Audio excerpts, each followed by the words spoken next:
pessoal, sejam muito bem-vindos ao canal Lincoln com LN. Nesse vídeo nós vamos falar um pouco sobre o Ragnarok, como que os nórdicos enxergavam esse acontecimento e como eles acreditavam nos deuses deles, beleza? Então vamos lá, pessoal, sejam muito bem-vindos. Eu sou o Lincoln e nesse vídeo nós vamos falar sobre o Ragnarok, claramente. E é muito interessante o jeito que os nórdicos enxergam esse Ragnarok, que é o fim dos tempos, né? Fim dos mundos, batalha final, sangue para todo lado. Beleza? Então, vamos lá. Como que os nórdicos enxergavam esse fim do mundo? E por que eles acreditavam que tanto que os deuses dele, que eles acreditavam existir, morressem, né? Porque é estranho, porque na maioria das culturas o que seria um deus, né? Em qualquer outra cultura, acredito eu, mas é bem comum você ver isso, que os deuses são imortais, né? Só que não, os nórdicos acreditavam o quê? Isso é bem distinto, sabe, a cultura deles. Que eles acreditavam que a raça de deuses gigantes, do que eles acreditavam nas histórias e tal, dentro da mitologia, era uma raça finita, ou seja, aquilo acabava, do mesmo jeito que eles nasciam, eles morriam. A missão deles era parecida com a dos homens. Eles teriam que viver, só que eles teriam que morrer para receber a imortalidade espiritual. Então eles acreditavam nisso, eles sabiam que o Ragnarok viria a acontecer, né? E é algo bem assim diferente, porque normalmente as histórias são o quê? Contando algo que passou. Não, o Ragnarok já era algo contado que iria acontecer, né? Uma previsão futura, né? Claro. E, assim, eu não vou falar com tantos detalhes sobre a batalha, tá? Por quê? Porque realmente não tem muita necessidade. A batalha, todo mundo vai morrer, sobram uns ou outros que conseguiram escapar, né? Igual aquela realmente coisa de filme, que se protegeu de alguma forma e conseguiu sobreviver, e foi um dos poucos que sobreviveram. Enfim, foi dessa forma, sabe? A batalha é realmente um caos. Na verdade, o Heimdall, ele tocava pouquíssimas vezes aquela trombeta que eu comentei em outro vídeo, que era para alertar algum perigo chegando em Asgard. E ele vendo o que poderia acontecer, que estava vindo acontecer, que já era algo certo de acontecer, ele tocou, então todos os deuses saíram se preparando, já saiu doido aí pelo mundo para chegar lá num campo que eu não me recordo muito bem o nome, dessa vez eu tô sem a minha colinha, tá? Eles chegam naquele campo para batalhar contra os gigantes de gelo, de fogo e tudo mais. E aí, claro, né, vem lá os seres que acompanham Loki, a Hela, e outros seres, gigantes do gelo, gigantes do fogo, e todos eles formando exércitos para combater os deuses. E assim, a batalha, ela, claro, algo que realmente tinha que acontecer, então foi um conjunto de despertares, né? Porque tem a história do Lobo Fênix, que eu já falei, que é um filho do Loki, a daquela serpente gigante, a Jordmung, que é aquela serpente que vai roendo aos poucos aquela árvore Yggdrasil, que é como se fosse uma árvore da vida, que é um portal. Então todos eles foram despertando, foram se preparando também para surgir, né, para atacar, para combater. Então a guerra não tem tanto detalhe assim também no livro, tá? Eles vão direto pro assunto, eles focam nos principais, como Odin, o Thor, o Loki, o Heimdall, como que eles morreram, como que foi a morte deles. E como já era pré-escrito, né, na mitologia, já tinha que acontecer aquilo daquela forma, eles morrerem daquela forma, então eles sabiam o que ia acontecer, mas mesmo assim eles foram à batalha, porque de uma forma ou de outra aquilo tinha que acontecer para, vamos dizer assim, eles ganharem a imortalidade espiritual deles, eles tinham que ir para a batalha. Lembrando também que na mitologia nórdica eles acreditavam no quê? A morte em batalha levavam eles para Valhalla, que era a vida pós-morte imortal. Lembra disso? Então, para os deuses, tinha que acontecer essa batalha e essas mortes, porque eles sabiam que após isso eles iam morrer, eles já sabiam como iam morrer, só que eles sabiam que eles iam receber a imortalidade deles espiritual. Então, eles também colocavam a pele deles em risco, literalmente. Eles faziam aquilo acontecer. Então, eles fizeram aquilo acontecer. Então, assim, fala realmente que Odin foi morto pelo lobo, né? O lobo engoliu Odin inteiro, sem mastigar, e Odin morreu. E foi um dos primeiros a morrer, então ninguém pôde fazer nada por ele, ninguém pôde ajudá-lo, né? Então, e aí um dos filhos de Odin, que assim é um deus que aparece só uma vez aqui no livro, esqueci o nome dele, ele ganha umas botas lá, que eram umas botas hiper fortes e que ele só ia usar uma vez e aquilo ia ajudar ele de alguma forma, para salvar alguém, para fazer alguma coisa muito importante. Então ele usou aquelas botas para matar o lobo Fenris, de pisoteando nele e tal, chutando. Então ele mata o lobo. Beleza. Aí vem o Thor. Thor, ele mata a serpente que ia matar ele, que é a Jordmung, e a serpente morta, só que o Thor, ele vai indo para trás, tipo, cansado, vitorioso. Porém, ele morre pelo veneno da cobra, porque o veneno da cobra estava inundando o local onde eles estavam batalhando. Então ele morre afogado dentro do veneno, ele não pôde fazer nada. O veneno era tipo a kryptonita dele, vamos dizer assim. Então ele não conseguia meio que se locomover e morreu afogado no veneno da cobra. Loki e Heimdall, eles batalham juntos, um contra o outro, né? E Heimdall, como em outras pequenas batalhas assim contra o Loki, venceu o Loki, venceu.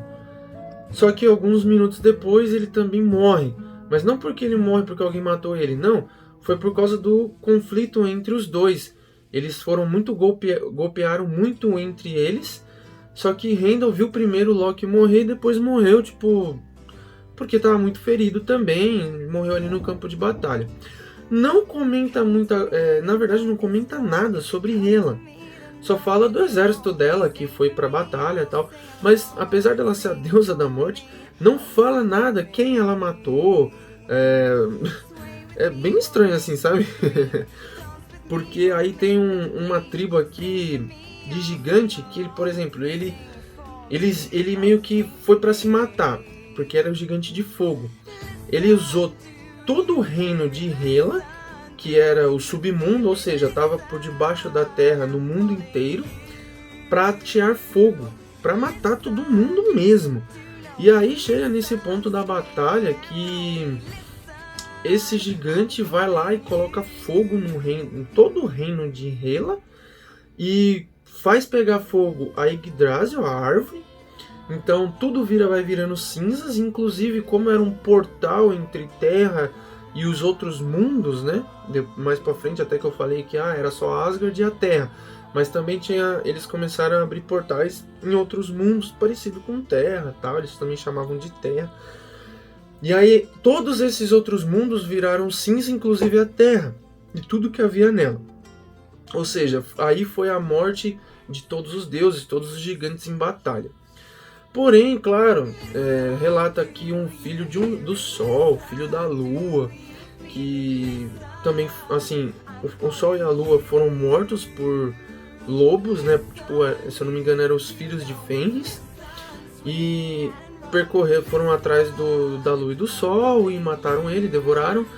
E aí a Terra sofreu uma terrível nevasca, foi 6 temporadas na verdade, assim, com muito frio, que foram já matando 90% da Terra, entendeu? Então foi o Ragnarok, ele foi uma linha que foi evoluindo, entendeu? Então O mal que já existia entre os deuses era o Loki, então o Loki já estava fazendo aquelas maldades desde sempre, então e eles sucumbiram a essas maldades do Loki, eles aceitaram que o Loki vivesse entre eles, na verdade, entendeu?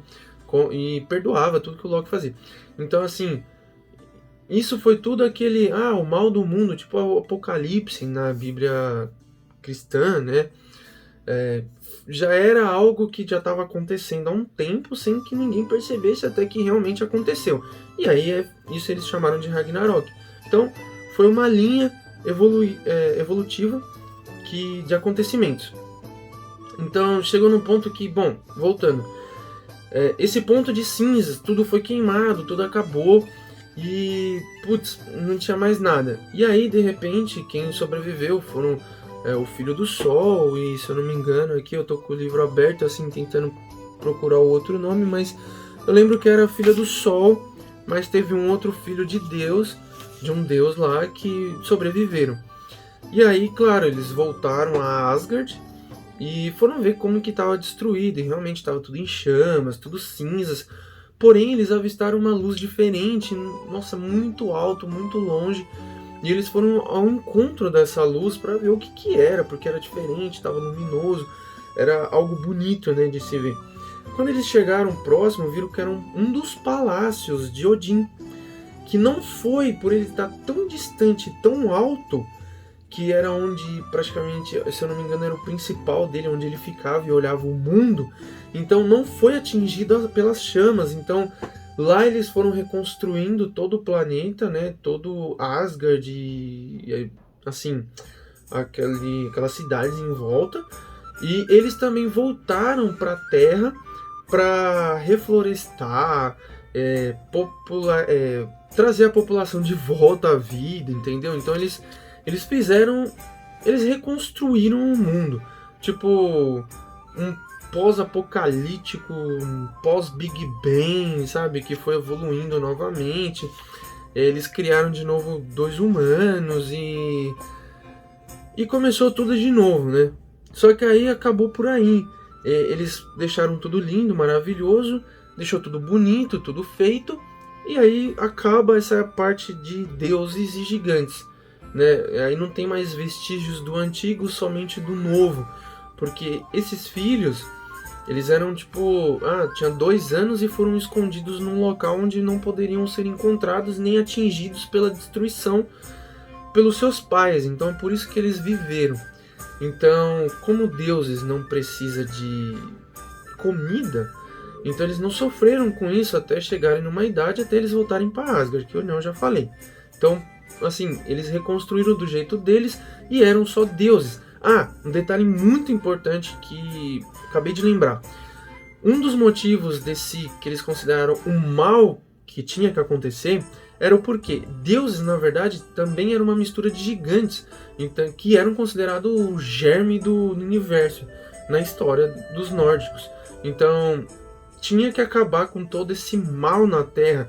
E esse mal também estava nos deuses, porque eles também vinham, de certa forma, dos gigantes. Então, por isso que todos tinham que morrer. Por isso, se eu não me engano, um dos motivos desses 2 filhos terem sobrevivido é porque eles são deuses de deuses. Então não tem mistura deles, porque eles saíram já de deuses. Deuses de verdade. Eles não eram misturados, né? Vamos dizer assim. Aí você se pergunta um pouco, mas você acabou de falar que deuses também tinham uma relação com os gigantes. Sim, mas a história também fala que, tipo, certos deuses surgiram, tipo, foram criados puros, como o Sol e a Lua. Tipo, eles foram criados de uma forma pura, entendeu? Eles não nasceram, tipo, de um deus com outro deus que aí ia ter o conflito de gigantes também. Não, eles foram criados de tudo que era puro. Então, por isso também, se eu não me engano, eles também não foram atingidos, sabe? Eles falam um pouco disso, mas não deixa tão explícito que é por causa disso deles sobreviverem, sabe? Então, eu que tô tirando minhas conclusões. Então, pessoal, o Ragnarok é isso, é a destruição, é o fim de tudo, só que também é um recomeço de tudo, tá? Então, quando tudo passa, esses filhos, e o livro retrata bem explícito que os deuses, filhos dos deuses, eles cresciam muito rápido. Então, em questões de 5 dias, eles já eram adultos. Então, por isso que essas crianças lembram de tudo que aconteceu e voltam tão rápido pro mundo deles, vamos dizer, que é Asgard, e encontra tudo ainda em chama, cinza, porque eles crescem em questões de dias.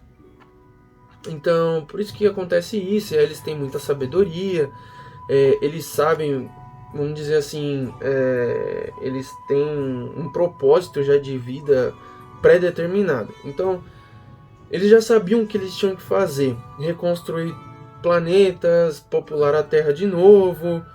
E a ligação de deuses com a Terra na mitologia nórdica é muito forte. Eles não comentam muito sobre outros planetas, porque eles deixam um pouco claro que Asgard é uma cidade e os outros mundos, como o mundo do gelo, o mundo do fogo, dos gigantes, eram simplesmente cidades vizinhas, tipo São Paulo, estados no caso, São Paulo, Minas, Rio, sabe? Tudo em volta, no mesmo planeta, o que já não é muito retratado nos filmes, porque mostram que é o planeta não sei o que é o planeta do gelo, o planeta não sei o que é o planeta do fogo. Não, e no livro, por isso que a ligação é diretamente com a Terra, porque o outro planeta que eles ficam se referindo é a Terra. Não é outro planeta do gelo, outro planeta do fogo. Porque eles sempre falam, você tinha que ir na Terra e no lugar mais fundo da Terra para encontrar os portões do reino de Hela, que era no submundo, entendeu? Então não tinha outra ligação, não tinha outros planetas, não tinha outro lugar. Então era um planeta onde tinha Asgard e os outros gigantes, outros deuses, e Terra, onde tinha os anões, os humanos e outras criaturas que eles também acreditavam mágicas, né? Então, pessoal, não vou me prolongar mais. Espero que vocês tenham gostado de toda essa saga nórdica. Eu tô lendo um outro livro dos nórdicos, mas tô achando um pouco até cansativo, porque são bastante contos, né? De várias e várias coisas. Vou fazer um vídeo só, falando de uma forma geral, pegando alguns contos assim que é bem diferenciados, bem interessantes até, mas é bem pesado porque acho que eu já devo ter lido assim mais de 20 contos e eu tô assim na metade do livro, sabe? Então é bastante, é bem massivo. Não é que nem esse daqui que conta uma história de cada deus, de como foi construído tudo, como que acabou tudo, os principais heróis que eles acreditavam, os vikings e tal. Não, é mais contos mesmo, como se fosse folclore, que é basicamente o folclore, tipo o Saci, a mula sem cabeça. Então é bastante isso, beleza? Então eu vou fazer um vídeo só falando deles, tá bom? E pessoal, mais um recado antes de finalizar o vídeo. Eu entrei aí em umas coisas meio doidas, tá? De correria, estudo, e gravar 2 vezes na semana não vai ser mais possível. Então eu vou começar a gravar só uma vez na semana, tá? Eu tô escolhendo o dia pra ver qual que é o melhor, mas eu acho que eu vou manter na quinta. Então terça-feira, que no caso seria hoje, não sei quando você tá assistindo, mas pra mim hoje é terça. Que normalmente eu faço terça e quinta. Então agora eu vou gravar só de quinta, tá? A partir da semana que vem, por causa desses estudos novos, desses cursos que eu tô me profissionalizando, especializando. Então eu preciso de um pouco mais de tempo, tá bom? Mas eu vou continuar gravando só que uma vez por semana agora, beleza? E espero também entregar até um conteúdo um pouco melhor, mais editado e tal. E que fique mais legalzinho também. Beleza, pessoal? Então, um grande abraço, muito obrigado e até o próximo vídeo.